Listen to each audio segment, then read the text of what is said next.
Hello बच्चों, आज हम 12th के मैथ की एक्सरसाइज 3.1 का क्वेश्चन नंबर 6 का थर्ड पार्ट करेंगे।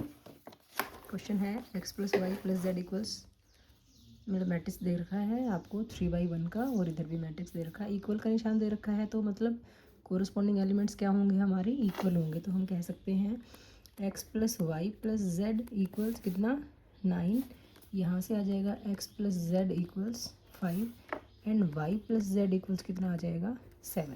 ठीक है, अब यहाँ से हमें x y और z की वैल्यूज़ निकालनी है। कैसे निकालें, देखो यहाँ पे हमें x प्लस जेड 5 दे रखा है, तो यहाँ पे x प्लस जेड की वैल्यू कितनी रख लेते हैं, 5 रख लेते हैं। तो ये हो गया 5 प्लस वाई इक्वल्स 9, यहाँ से y की वैल्यू आ जाएगी 9 माइनस 5 4। ठीक है, ऐसे ही y प्लस जेड की वैल्यू 7 है, वो यहाँ रख लेते हैं। ये हो जाएगा x प्लस 7 इक्वल्स 9, यहाँ से x की वैल्यू आ जाएगी 9 माइनस 7 2। x आ गया है, y आ गया है, आपको किसकी वैल्यू चाहिए, z की वैल्यू, तो या तो इस इक्वेशन में रख दो या इसमें रख दो। तो देखो इसी में रख लेते हैं, ये है x प्लस जेड इक्वल्स 5 था, x हमारे पास 2 आ चुका है, प्लस z इक्वल्स 5, यहाँ से z की वैल्यू कितनी आ गई 5 माइनस 2 3। इस ढंग से हम x y z की वैल्यूज़ को ईजीली निकाल सकते हैं। अब 7th क्वेश्चन में बोलता है कि ए बी सी की वैल्यू निकालो, a minus B 2a plus C 2a minus B 3c plus D equals कितना है -1 5 0 13। तो क्योंकि दो मैट्रिसेस इक्वल हैं तो हम कहेंगे कोरस्पॉन्डिंग एलिमेंट्स क्या होंगे, इक्वल होंगे।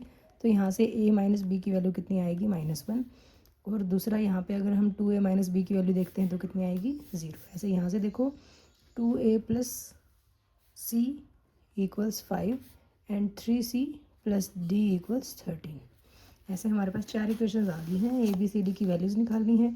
तो देखो कैसे निकाल सकते हैं, इसको फर्स्ट इक्वेशन नेम दे दो, इसको सेकंड इक्वेशन नेम दे दो। ये क्वेश्चन ना आप 10th क्लास में भी करके आए हो ना बेटा, तो आप इजीली कर सकते हो। दोनों इक्वेशंस को क्या कर देते हैं, सब्ट्रैक्ट कर देते हैं।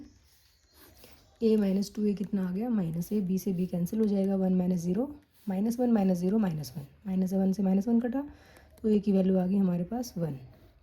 ठीक है, a की वैल्यू 1 आ गई, तो हम इक्वेशन नंबर 1 में रखेंगे a माइनस बी इक्वल्स -1 है, a की वैल्यू 1 है, minus B equals -1, minus B equals 1, वहाँ जाके माइनस का 1 हो गया, -1 -2, तो b हमारे पास कितना आ गया है 2।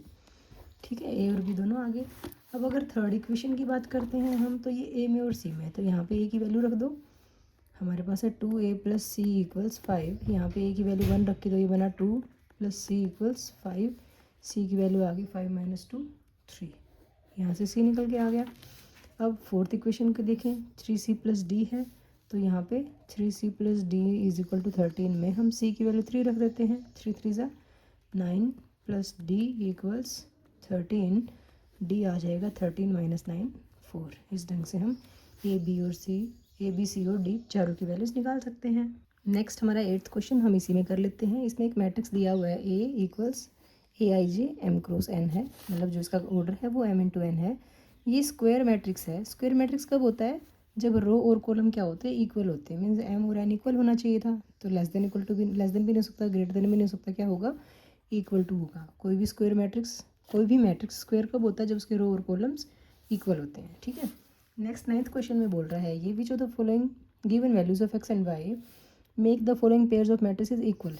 इन दोनों मैट्रिसेस को अगर इक्वल बनाना है तो x और y की वैल्यूज़ क्या होंगी।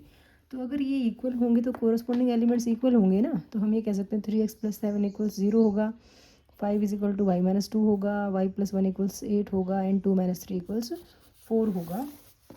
तो यहाँ से हम लिखेंगे if matrices are equal then 3x plus 7 equals कितना आ जाएगा 0, और यहाँ से क्या आ जाएगा y माइनस 2 इक्वल्स 5। तो देखो यहाँ से तो हम y की वैल्यू इजीली निकाल सकते हैं, y की वैल्यू कितनी आ जाएगी 5 प्लस 2 7। ठीक है, नेक्स्ट है y प्लस 1 इक्वल्स कितना 8, तो यहाँ से हमारे पास y की वैल्यू फिर से आ जाती है 8 माइनस 1 7, तो y की वैल्यू दोनों केसेस में 7 आ रही है। फोर्थ एलिमेंट हमारा था 2 minus 3x is equals to 4। तो अच्छा, यहाँ पे भी हमारे पास सिर्फ x में था, तो यहाँ से x की वैल्यू निकाल लेते, लेकिन चलो हम यहाँ से निकाल लेते हैं।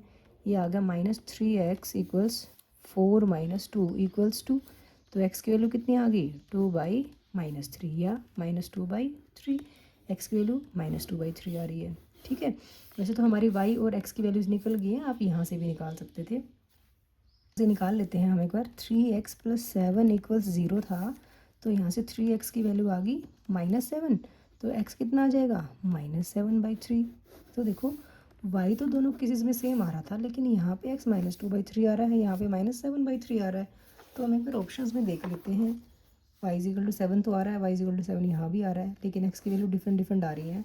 तो मीन्स क्या हुआ, x की अगर दो डिफरेंट वैल्यू आ गई तो हम कहेंगे values of x and y not possible to find. Clear है। Last question, the number of all possible matrices of order 3/3 with each entry 0 and 1।